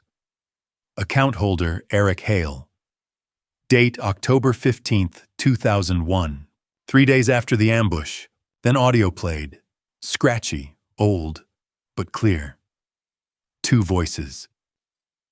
Maxwell Sterling, 19 years old. Have you handled the Fletcher situation? Eric Hale. Yes. The ambush went as planned. 4 men didn't make it. Fletcher takes the blame. Maxwell again. Good. My father will be pleased. The recording ended. The room was silent. Everyone stared at the screen, at the proof that Maxwell Sterling had orchestrated the ambush that ended 4 lives, that he had framed me, that he had destroyed my life for profit. General Brennan stood up, his voice ice cold. Is this real, Sterling? Maxwell turned to him, hands shaking. No, this is fake. Someone's trying to frame me. I stepped forward. Then explain why you spoke to me in Farsi. Explain why you said my daughter is your property. Maxwell's face twisted. He was panicking. She is my property. I paid $210,000 for her. I saved her. I own her. The room exploded. People gasped. At table 1, Maya let out a sob and ran out of the hall. General Brennan walked onto the stage beside me. He looked at Maxwell with cold, hard eyes. Mr. Sterling, I served in Afghanistan for 15 years. I learned Farsi to communicate with our allies and understand our enemies. I understood every word you just said. He paused. You insulted a fellow veteran. You admitted to owning a woman. You admitted to betraying American soldiers for profit. You are a disgrace. Brennan turned to the crowd. The Global Defense Investment Fund will not invest a single dollar into Sterling Defense. Not now. Not ever. And I encourage every investor in this room to do the same. The crowd erupted in applause. From the back of the room, a man in a dark suit stepped forward, holding up a badge. FBI. Special Agent Robert Hayes. He walked onto the stage. Maxwell Sterling, you are under arrest for conspiracy fraud and violation of international sanctions. 2 more agents appeared. They grabbed Maxwell's arms and snapped handcuffs onto his wrists. Maxwell looked at his father. Dad, do something. Richard Sterling sat down without a word. The crowd was on its feet, clapping and cheering. Maxwell Sterling, the golden boy, was being led off the stage in handcuffs. I stood there, the microphone still in my hand, and felt something I hadn't felt in 21 years: relief.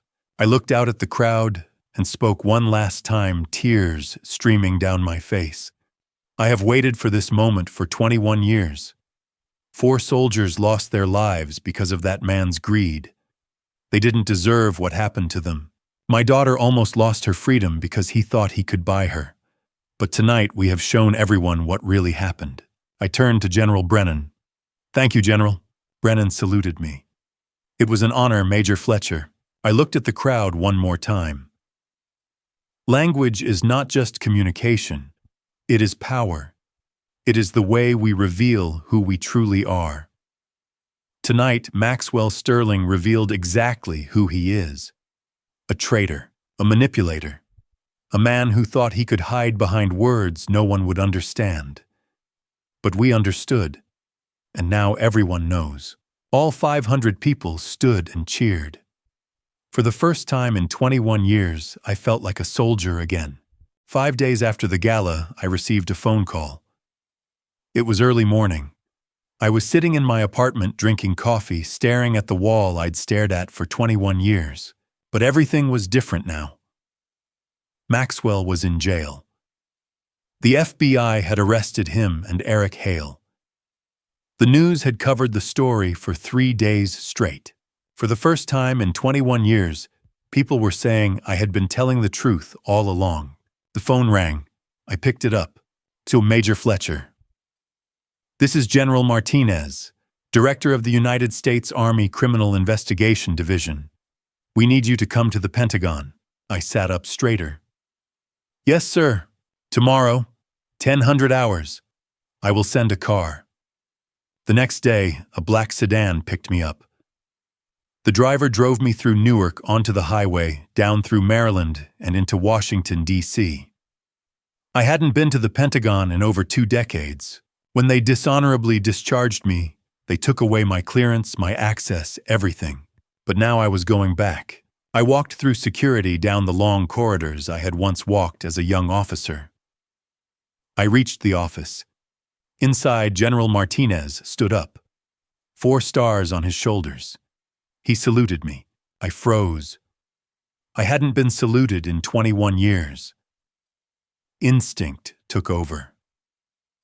I saluted back. "Sure," I said. "I am not. I was dishonorably discharged." Martinez gestured to a chair. "Sit down, Major." He folded his hands on the desk and looked at me with serious eyes. "On behalf of the United States Army, I owe you an apology. We failed you. We believed a lie for 21 years. We didn't investigate thoroughly. We took the word of men who had everything to gain from your downfall. And because of that, your life was destroyed." I couldn't speak. My throat was too tight. "We have reviewed all the evidence provided by Mr. Nathan Torres and the FBI. The Army Criminal Investigation Division has concluded that you were wrongfully accused. The charges were fabricated. The evidence was falsified. Within the next 90 days, you will be fully exonerated. Your rank will be restored. Your pension will be reinstated. And you will receive back pay for the past 21 years. With interest." I sat there staring at him. After 21 years, they were giving it all back. "Sir," I said quietly, "I don't know what to say." "You don't need to say anything, Major. You deserve this." I looked down at my hands. "Sir, if I may, I don't want the rank restored officially. I don't want to come back into active service. I just want my honor back." Martinez smiled. "You will have both." He stood up. We shook hands. Then he said something that made me stop. "Major, there are some people outside who want to see you." "Who?" The families." My heart stopped. The families of the 4 men I had lost. The families who had believed for 21 years that I was responsible for their sons' deaths. Martinez opened the door. I stepped into the hallway. And there they were, 4 people, standing in a line, waiting for me. Mrs. Sarah Cooper, the wife of Sergeant Daniel Cooper. Mr. James Hayes, Sr., the father of Corporal James Hayes. Mrs. Rosa Garcia, the mother of Private First Class Anthony Garcia. Mrs. Patricia Johnson, the sister of Specialist Marcus Johnson. I stood there frozen. These were the families I had failed. And now they were standing in front of me. Mrs. Cooper stepped forward first. "Major Fletcher," she said, her voice shaking. "We owe you an apology." I shook my head. "No, I owe you an apology." She smiled, but it was a sad smile. "We believed the lie for 21 years. We thought you had betrayed them. We hated you for it." I felt tears welling up. "I understand. If I were you, I would have believed the same thing." Mr. Hayes stepped forward. "But you didn't give up. You fought for the truth. And because of you, our sons' names have been cleared. They are not just casualties anymore. They are heroes, and everyone knows it now." "They were always heroes," I said. "They deserved better than what I could give them." Mrs. Garcia stepped forward crying now. "You gave them everything you could, Major. You brought them home. Not alive, but you brought them home." I shook my head. "I promised I would keep them safe. I failed." Ms. Johnson put her hand on my shoulder. "You didn't fail. You were betrayed. But you made sure the truth came out. And that is what matters." Mrs. Cooper took my hand. "Thank you, Major. Thank you for never giving up." I couldn't speak. I could only nod. The tears were streaming down my face. I had spent 21 years believing these families hated me. And now here they were thanking me. General Martinez led us down the corridor. We turned a corner and stopped. We were standing in front of a memorial wall covered in thousands of names. soldiers who had been lost in service to their country. And there in the middle were 4 names I knew by heart. SGT Daniel Cooper, 1973 to 2001. CPL James Hayes, 1978 to 2001. PFC Anthony Garcia, 1980 to 2001. SPC Marcus Johnson, 1976 to 2001. I saluted. The families stood beside me. Together we stood in silence. I thought about what Nathan had said weeks ago. Languages are weapons. You don't reveal your weapons until you're ready to use them. I had waited 21 years to use mine, but now I realized something else. Language wasn't just a weapon. It was also a voice. A way to speak for those who couldn't speak for themselves. I looked at the names on the wall and spoke quietly. The dead cannot speak, but we the living can speak for them. And that is our duty. The 4 families nodded. Mrs. Cooper squeezed my shoulder. Thank you, Major. Thank you for speaking for them. We stood there for a long time. 5 people. United by loss. United by grief. United by the truth. And for the first time in 21 years, I felt like I had kept my promise. I had brought them home. Not in the way I had wanted, but I had brought them home. 2 years after the gala, I stood in front of a classroom at the Defense Language Institute in Monterey, California. I was 62 years old, and for the first time in 23 years, I felt like I had finally come home. The official exoneration came in July 2022, 90 days after the gala, exactly as General Martinez had promised. My rank was restored. Major, United States Army, retired. My pension was reinstated, $68,000 a year. And I received back pay. $1.4 million. 21 years of salary with interest. But I didn't want to go back into active service. I was 60 years old. I was not a soldier anymore. I was just a man who wanted his honor back. And they gave it to me. I used the money to buy a small house in Vermont. $320,000, 2 bedrooms, a porch, a view of the mountains. It was quiet, peaceful, and close to Maya. That was all I needed. I also started working as a part-time consultant for the Defense Language Institute. They asked me to teach Farsi to help train the next generation of military linguists. I said yes. I taught online courses and made about $45,000 a year. It was enough. And it gave me purpose. The PTSD was still there. It probably always would be. But I went to therapy twice a week for 2 years. And it helped. I slept better. I had fewer nightmares. I could think about Kandahar without falling apart. I was healing. Slowly. But I was healing. In 2023, I published a memoir. I called it The Language of Truth. Nathan helped me write it. It became a bestseller. People read it and understood what had happened, what it felt like to be betrayed, to lose everything, and then to fight for 21 years to get it back. The book gave me a voice, and it gave the 4 men I had lost a voice too. Now, in 2024, I stood in front of 50 students in uniform. Young men and women who wanted to serve their country, who wanted to learn languages. I taught them Farsi. I taught them Arabic. I taught them that language was not just communication, it was power. It was truth, and it could change the world. Maya was healing too.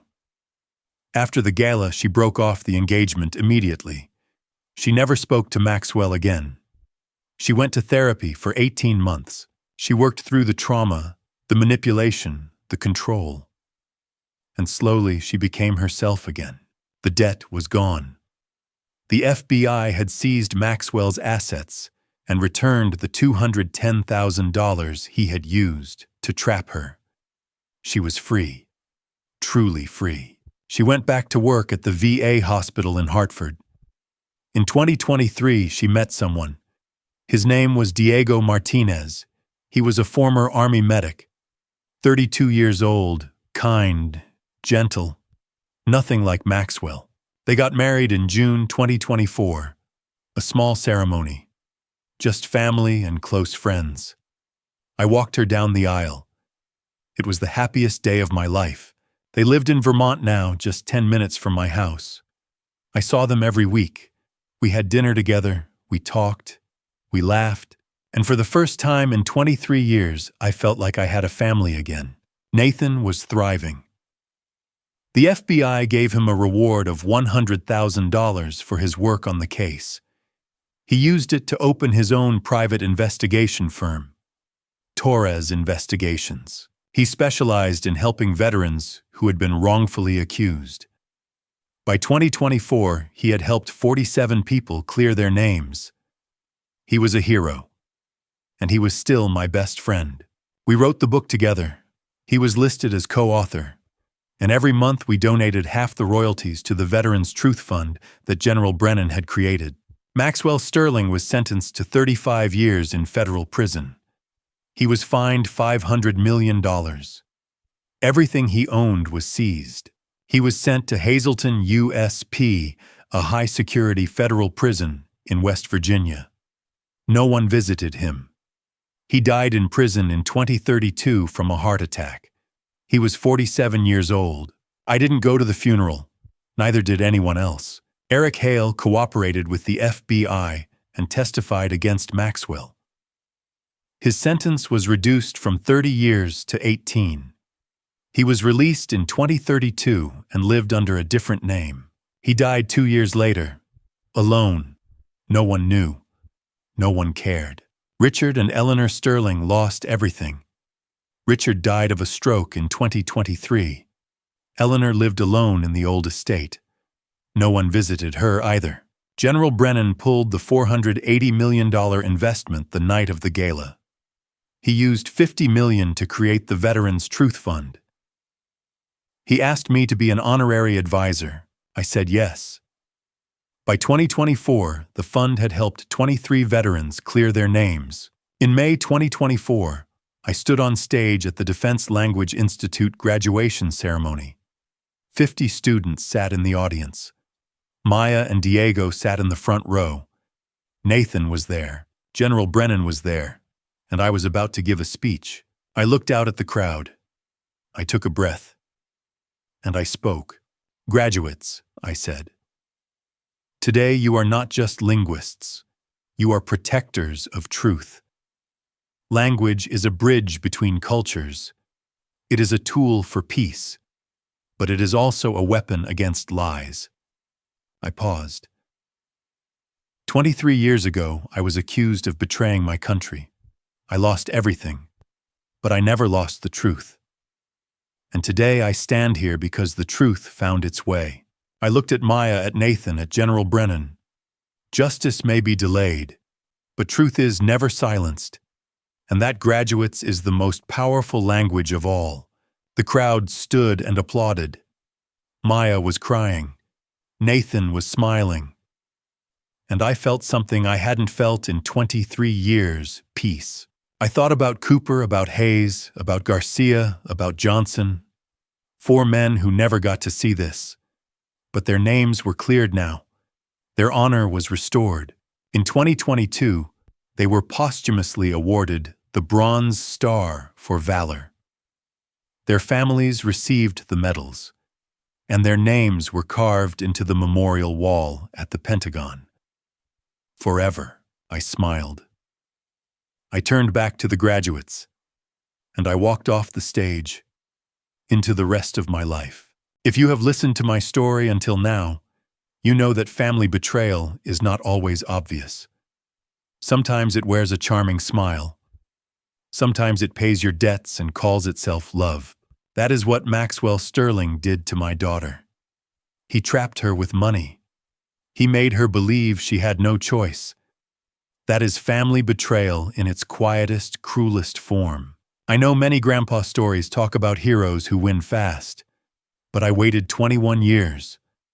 I learned Farsi in silence. I kept my weapon hidden. And when the moment came, I spoke. Language gave me power. Patience gave me clarity. Nathan gave me brotherhood. And what happened? Maxwell fell. Maya walked free. 4 soldiers got their honor back. This is my grandpa story.